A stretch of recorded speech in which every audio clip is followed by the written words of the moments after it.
Ndugu zangu katika Kristo, tumsifie Yesu Kristo. Karibuni katika tafakari ya neno la Mungu, ikiwa leo ni Dominika ya 20 ya mwaka A wa kanisa. Masomo yetu katika Dominika hii, somo la kwanza linatoka katika kitabu cha Nabii Isaya, ile sura ya 56 aya ya kwanza na ile aya ya 6 hadi ya 7. Somo la pili, waraka Mtume Paulo kwa Warumi, ile sura ya 11 aya ya 13 hadi ya 15 na ile aya ya 29 hadi 32. Injili ni Injili ya Mathayo, ile sura ya 15 aya ya 21 hadi ya 28. Na wazo kuu linalotuongoza katika Dominika hii ni omba usiache. Omba usiache.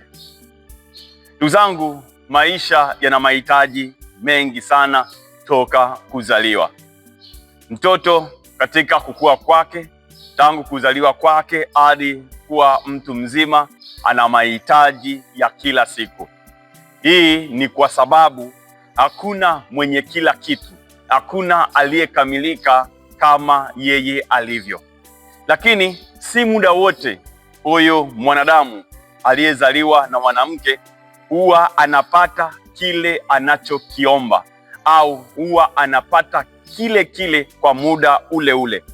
Kuna baadhi ya mahitaji lazima kuomba zaidi ya mara moja au mara mbili bila kuchoka pindi unapokutana na yule mtoaji. Maisha ya mwanadamu yametufundisha hivyo. Mara nyingi hata sisi kwenye familia umekuta wakati fulani baba au mama au mlezi aombwi mara moja au mara mbili.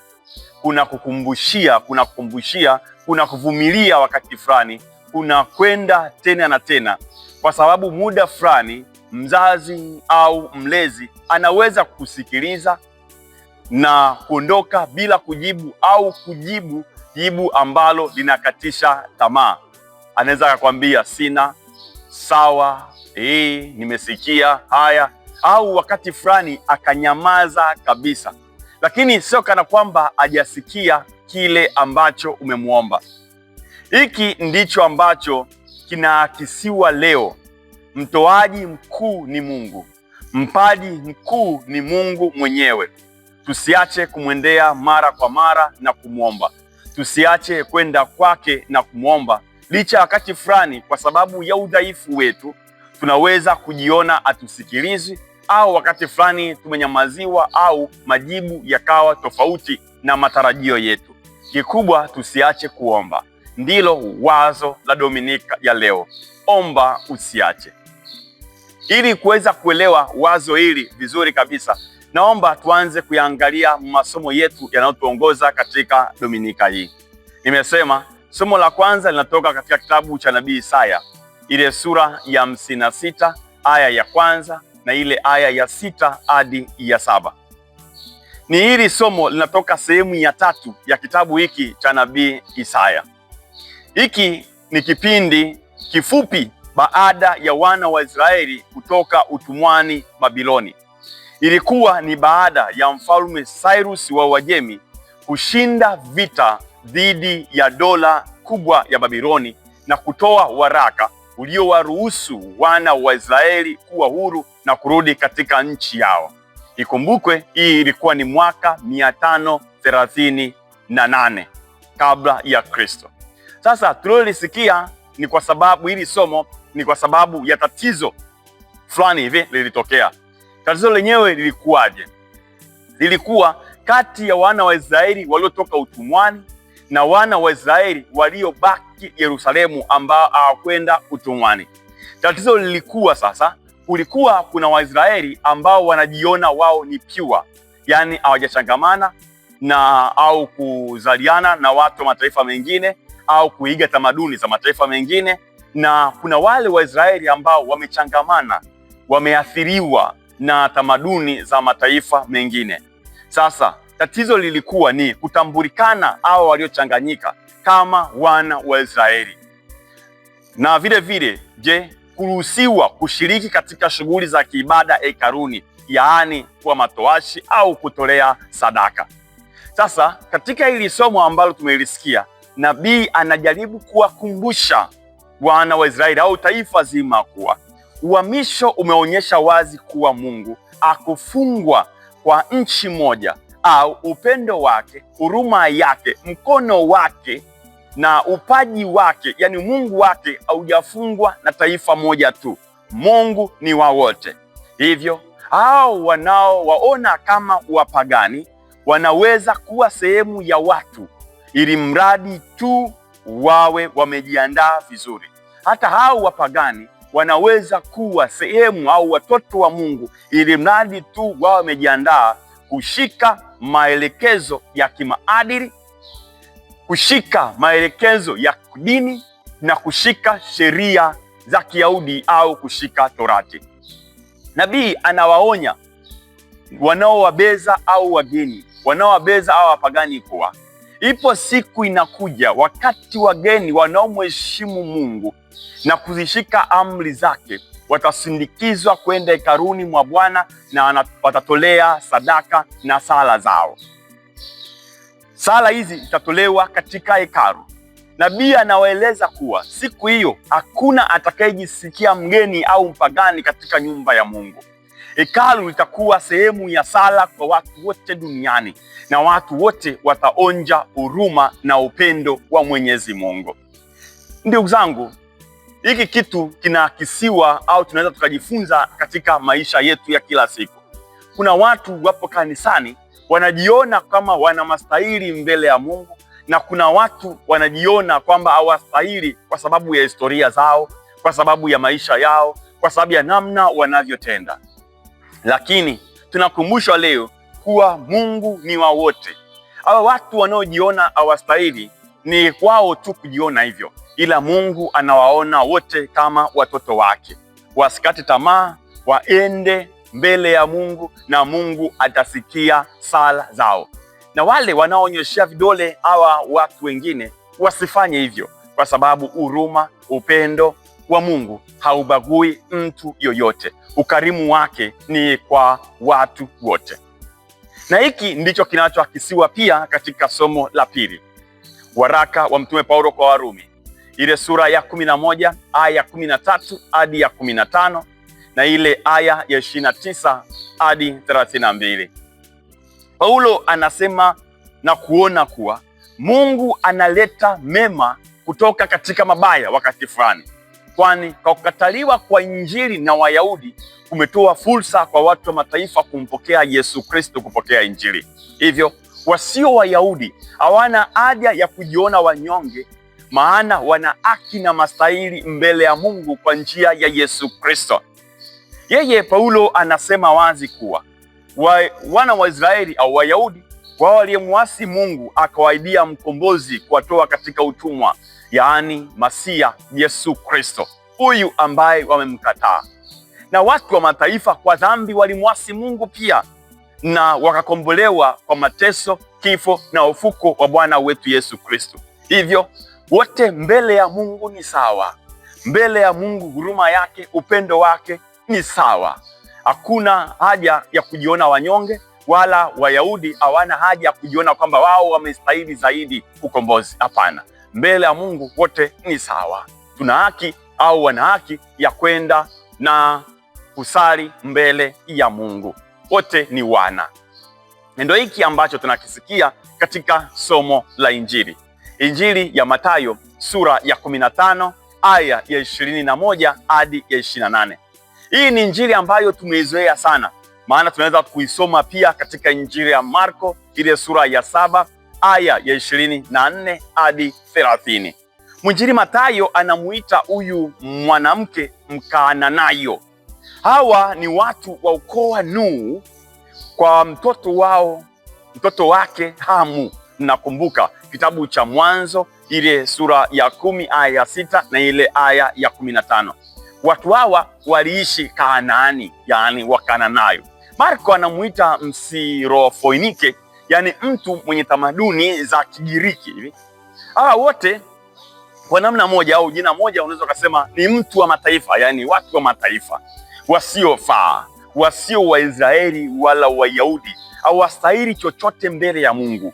watu wasiokuwa na uwezo au ile sifa ya kwenda mbele za Mungu na kuomba. Ni wapagani, watu wa mbali kabisa. Katika jamii zetu tunaweza tukawaita hao wanawake au watu wa namna hii, au huyu mwanamke, kwa hiyo anaweza kumuita mnyamaanga, mtu aliyechanganyika, ni mtu wa pembeni fulani hivi, ana tamaduni lakini kwa mbali sana, mnyamaanga. Au Wachaga wanamuita chasaka, yani ni mtu fulani hivi ambaye ana mastahili sana, sawa na wale wazawa kabisa. Ni mtu aliyepoteza asili yake, ambaye si sawa na sisi, unaweza ukasema ni yeye na sisi mbele hii ya Mungu. Lakini licha ya kuwa na hayo yote na mtazamo huo wote wa kijamii, ila kuna cha kushangaza. Mwanamke huyu, tofauti au kinyume na matarajio ya wengi, anamuita Yesu Bwana na anasisitiza, Mwana wa Daudi, unihurumie. Si kwa ajili yake, bali kwa ajili ya binti yake. Anaomba haki licha ya vikwazo mbalimbali.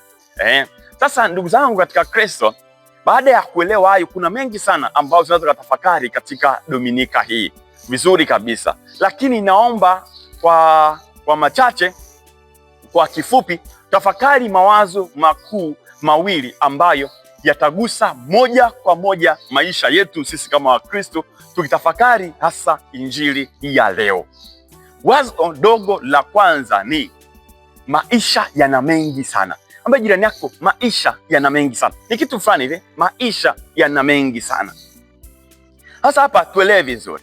Injili inaelezea tukio ambalo lilitokea sehemu za Tiro na Sidoni. Yaani Yesu akiwa sehemu za Tiro na Sidoni, anakutana na mwanamke Mkanaani, mwanamke aliyekuwa katika hali ya kukata tamaa, mwenye maumivu yasiyosemekana. Sikia, anakuja kwa Yesu na kusema na kulia kwa machozi, unirehemu Bwana, Mwana wa Daudi, binti yangu anateswa sana na pepo.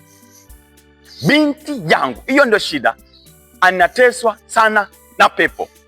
Mathayo 15 aya ile ya 22. Angalia vizuri maneno ya huyu mwanamke asiyestahili. Ingawa astahili, anapopata nafasi ya kuonana na Yesu, aanzi kwa kuomba utajiri, kuomba mafanikio, kuomba umri mrefu au chochote kwa ajili yake. Anakuja kwa magoti na machozi mbele ya Yesu na kusema kile anachokihitaji, na anasema anayempenda anateseka. Anayempenda binti yake anateseka. Amini usiamini, haya ni maumivu makali sana ambayo unaweza usiyahisi, lakini kama mzazi unaweza ukayajua. Inaumiza sana mzazi kuona mwanaye aliyemzaa anateseka. Huyu ni mama aliyekaa na huyu mtoto tumboni mwake kwa muda wa miezi 9, anateseka. Inaumiza sana, inatesa sana. Yawezekana alijaribu kutafuta suluhu au kutafuta namna ya kumtibu huyu binti yake, lakini imeshindikana. Amesikia habari za Yesu, ameona Yesu akitenda, na anapata nafasi licha ya kuwa astahili ya kumwona. Anajua huyu ndiye kimbilio langu, huyu ndiye atakayenisaidia, nisimwache, nimweleze moja kwa moja. Ndugu zangu, naomba mwelewe hiki. Huu ni mfano wa maisha yetu sisi kama Wakristo, sisi kama watu mbele ya Mungu. Yawezekana tupo hapa kanisani, kuna mama analia na kuomba kwa ajili ya mtoto wake ambaye ni mgonjwa, hawezi, anapitia mateso yale sawa na ya huyu mama. Yawezekana tuko hapa, kuna baba anapiga magoti, si kwa ajili yake, bali kwa ajili ya mke wake aliyetembea naye safari ndefu ya maisha. Sasa mke amelala, hawezi tena. Yawezekana tuko hapa kuna mama analia, anasali, anapiga magoti, si kwa ajili yake, bali kwa ajili ya mume wake ambaye anatambua ni nguzo ya familia, lakini anaiona nguzo hiyo inaenda kuanguka na kupotea kabisa. Anaona picha akimwekea udongo mume wake pale kaburini. Ni maumivu makubwa sana. Inawezekana tuko hapa, kuna mtu anasali na kuomba kwa ajili ya wazazi wake waliomlea tangu mtoto, tangu ujana wake, na kuhakikisha anakuwa jinsi vile alivyo, lakini anaona wazazi wake wanateseka na magonjwa ambayo hayana tiba. Anaona baba yake, anaona mama yake anavyohangaika kitandani. Ni maumivu ya hali ya juu sana, sawa na ya huyu mwanamke. Ni maisha haya, huu ni mfano. Yamkini kuna mtu hapa analia pia kwa ajili ya mtoto wake aliyepotea njia. Anaona mtoto wake anapotea katika shimo, yaani ameshikwa na pepo, unaweza ukasema, lile ambalo linampoteza kwa sababu ya umri, kwa sababu ya makundi, kwa sababu ya urika fulani. Basi mtoto anapotea, kuna mzazi anapiga magoti, anasali. Inawezekana tuko hapa, kuna mtu analia, yamkini tuko hapa kwa ajili ya familia yake. Ulevi umepiga hodi, pepo la ulevi limepiga hodi, pepo la uzinzi, uasherati limepiga hodi na kuharibu familia yake. Anapiga magoti akisema, Mungu, huu mtihani ni mzito sana. Mume wangu anaangamia, mume wangu anapotea, naomba unisaidie. Familia yangu inagawanyika, naomba unisaidie. Ndugu zangu, naomba nikuombe kitu, nikueleze. Wewe si wa kwanza kulia au kusali kwa ajili ya hali za wengine. Ibrahimu alifanya hivyo alipokuwa anamwombea Ruthu. Kitabu cha Mwanzo ile sura ya 18 aya ya 16, unaweza ukaenda mpaka 33. Kumbuka, Mordekai aliombea taifa lake. Kitabu cha Esta sura ya 4 aya ya kwanza mpaka ya 10. Esta nabii alipiga magoti kwa ajili ya taifa lake, ile sura ya 4 katika kitabu chake aya ya 14 hadi 30. Wewe si wa kwanza. Kumbuka, Mtakatifu Monica alilia sana mbele ya Mungu kwa miaka kadhaa kwa ajili ya kijana wake Agustino aliyekuwa anateswa na anasa za ulimwengu. Mungu alisikia vilio vya hawa wote na akawajibu kama alivyomjibu huyu mwanamke. Mtoto wake Agustino baadaye akaja kuwa mtakatifu mkubwa sana. Wewe si wa kwanza, kwa sababu katika maisha kuna wakati lazima kwenda mbele ya Mungu, si kwa ajili yako, bali kwa ajili ya baba, kwa ajili ya mama, kwa ajili ya mke, kwa ajili ya mume wako, kwa ajili ya watoto wako, kwa sababu Mungu yawezekana amekufunulia wewe, amekupa nguvu wewe ya kumtambua yeye na kuelewa au kujua nguvu zake. Hauna haja ya kusubiri, bali kwenda na kulia mbele yake. Naamini kupitia wewe tumesikia huyu mwanamke akumleta mtoto wake, bali kupitia sala na uvumilivu wa huyu mwanamke mtoto wake alipona. Kwa maombi yako, kwa sadaka zako, kwa sala zako, amini Mungu atakujalia. Maisha yana mengi sana, yana mengi sana. Kama hujafikia hali ya kupiga magoti, basi amini usiamini, hiyo hali inakuja. Ndio maana anasema kuna kitu hapa cha kuomba hivi au cha kuelewa katika sala zako, katika maombi yako. Hivi vitu ambavyo vya kuelewa vinaweza vikakata tamaa, lakini usije kamwe ukakata tamaa. Vinaweza vikakurudisha nyuma, lakini kamwe usirudi nyuma. Usiviangalie, endelea kuomba, kwa sababu maisha yana mengi. Vitu hivyo ni hivi ambavyo vinaakisiwa katika Injili. Tumesikia katika aya ya 23, Yesu baada ya kuombwa na huyu mwanamke, Injili inasemwa lakini akujibu neno. Lakini akujibu neno. Niwaambie hapa, Wakristo wengi hasa Wakatoliki tumeacha kusali, tumeama makanisa, wengine tumekata tamaa kwa sababu tumeomba sana, tumesali sana, lakini Yesu akujibu neno. Kuna watu waliomba sana, ila mbingu zilionekana kuwa kimya. Waliomba juu ya ugonjwa au mgonjwa wao ili apone, lakini Mungu alimchukua. Waliomba kazi, lakini milango ilifungwa.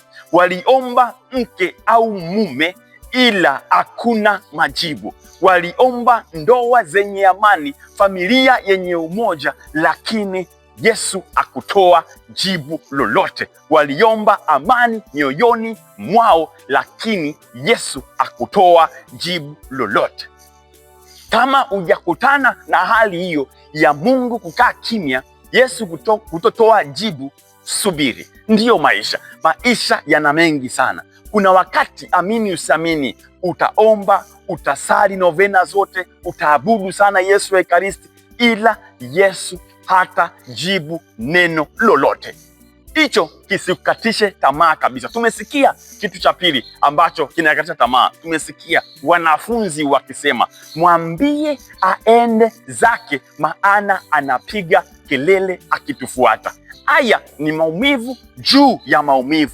Mungu ajibu, lakini wanadamu wanajibu, na majibu ya wanadamu ni haya ambayo utasikia: aende zake, atoke, amjali mume wake, ameisababishia mwenyewe ugonjwa, amejitafutia, anafanya nasari sana, hajali familia yake. Ni maneno ambayo yanaumiza sana. Mnafiki huyu. Ni maneno ambayo ukiyasikia unasema, Mungu wangu, Mungu wangu, kwa nini hivi? Nikuombe kitu. Kama hujakutwa na mtihani wowote wa maisha, kamwe usimnyoshee kidole. Usiseme maneno haya ya hawa wanafunzi kwa yule anayepitia mitihani au anayepiga magoti mbele ya Mungu. Kumbuka, dunia ni duara, wahenga wanasema. Nawe unayelia mbele ya Mungu, kumbuka, ukimya wa Mungu si kukataa kwa Mungu. Ukimya wa Mungu si kutokuwepo kwa Mungu. Ni kipimo cha imani, ni kipimo cha uvumilivu wako. Ipo siku Mungu atakujibu na ulimwengu utanyamaza kimya. Dunia ina mengi sana, maisha yana mengi sana. Kamwe ukimya wa Mungu na maneno ya watu yasikukatishe tamaa. Kamwe Mungu atajibu kwa wakati wake. Wazo dogo la pili ni usiondoke mezani. Usiondoke mezani. Naomba niseme hapa kitu ambacho mkielewe. Tumesikia katika Injili akajibu, nimetumwa kwa kondoo waliopotea wa nyumba ya Israeli tu. Anasema tena, tumesikia, si vizuri kuchukua chakula cha watoto na kutupia vijibwa.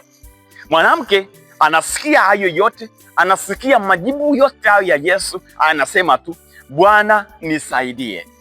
Anajibu, hata vijibwa hula makombo yaangukayo katika meza ya bwana wao. Usiondoke katika meza. Elewa hili, watu wa mataifa waliitwa mbwa kwa sababu walikuwa au walionekana hawajui sheria za Mungu, hawajui Torati. Lakini Yesu alitumia vijibwa kidogo kupindisha au kupunguza makali ya dharau au ya tusi hili. Ila ni kauli ambayo ilikuwa inaumiza sana. Ni kama kauli ilikuwa inajaribu kutesti au kujaribu imani, uvumilivu wa huyu mwanamke. Iko hivi, katika maisha, hata kama majibu ya Mungu yatakuwa tofauti na matarajio yako, usiondoke mezani mwa Bwana wako. Usiondoke miguuni pa Mungu. Usiondoke miguuni pa Yesu. Kamwe, kama huyu mwanamke, endelea kuomba, endelea kuhudhuria misa, endelea kupokea Ekaristi, endelea kuungama, endelea kusoma maandiko matakatifu, endelea kusali rozari, endelea kuamini hata kama hakuna kinachobadilika. Mtakatifu Padre Pio katika tafakari yake ya somo hili alisema, omba tumaini wala usijali chochote kile, usikate tamaa. Mkristo Mkatoliki, elewa hii. Yesu alimwambia yule mwanamke, mama, imani yako ni kubwa, utendewe kama utakavyo. Imani kubwa, elewa. Ndio maana kuambia usiondoke mezani.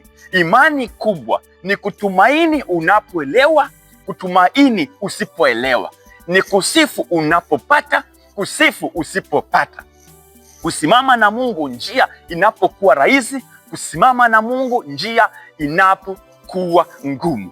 Mtakatifu Yohane wa Msalaba alisema, giza la maisha linapoongezeka, shikilia msalaba wa Yesu. Mwanamke huyu alimshikilia Yesu na kusali sala ndefu sana. Alisema tu, Bwana nisaidie. Usiondoke mezani. Jiulize leo una mzigo gani? Jiulize leo una pepo gani ambalo unatamani Yesu akusaidie? Una kipi moyoni mwako? Una nani nafsini mwako ambaye unatamani Yesu atende miujiza juu yake, Yesu afanye kitu kwa ajili yake ili upate amani? Je, ni addiction fulani iliyo kwako au kwake? Ulevi, hasira, kutosamehe, wivu, kiburi, chuki, zinaa, tamaa, mahusiano yaliyojeruhiwa, ukosefu wa kazi, magonjwa, ndoto zisizotimia, malengo yasiyotimia, familia yako. Kama kuna chochote kile ambacho unatamani Bwana akusaidie, leo hii utoapo sadaka yako, Yesu Kristu anaponyanyuliwa katika maumbo ya mkate na divai, usiseme sala ndefu sana. Sema tu kwa imani, Bwana nisaidie, Bwana nisaidie, Bwana nisaidie. Huenda mimi ni dhaifu, Bwana nisaidie. Huenda mimi ni mdhambi sana, Bwana nisaidie. Huenda mimi sistahili, Bwana nisaidie. Huenda mimi sielewi njia zako, lakini Bwana nisaidie. Huenda mimi imani yangu ni ndogo sana, Bwana nisaidie. Huenda historia yangu inanihukumu, Bwana nisaidie.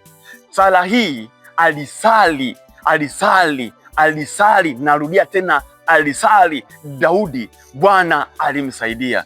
Sala hii walisali wafalme wengi, Bwana akawasaidia katika vita vyao. Sala hii alisali huyu mwanamke, Bwana alimsaidia. Sala hii sali wewe, Bwana atakusaidia, atanyosha mkono wake, nawe utapata kile unachokitamani na utakuwa na furaha sasa na hata milele. Amina. Tumsifu Yesu Kristo. Omba usiache, Bwana nisaidie. Mungu akubariki sana na akujalie kile unachokitamani na amponye yule unayemwombea. Mkono wake uwe juu yako, mkono wake uwe juu ya ndugu, jamaa, rafiki, mume, mke, familia, biashara na chochote kile ambacho unatamani Mungu akinyoshee mkono wake. Bwana akusaidie sasa na hata milele. Amina. Mungu akubariki tena na tena. Tumsifu Yesu Kristo. Nawatakia Dominika njema.